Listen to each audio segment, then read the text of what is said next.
This is a low code, no code approach. So this is actually converting plain language into automated tests.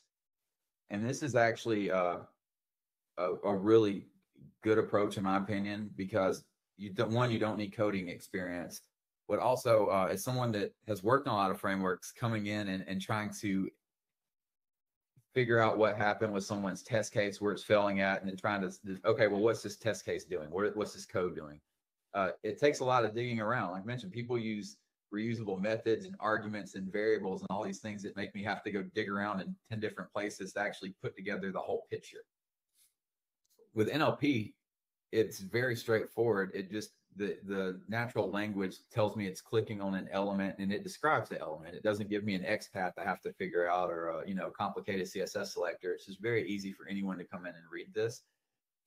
And it's just that syntax, and that the fact that I'm not actually creating code means anyone can just come in and generate tests and debug them. And I can send over a failed test to my developers to take a look at,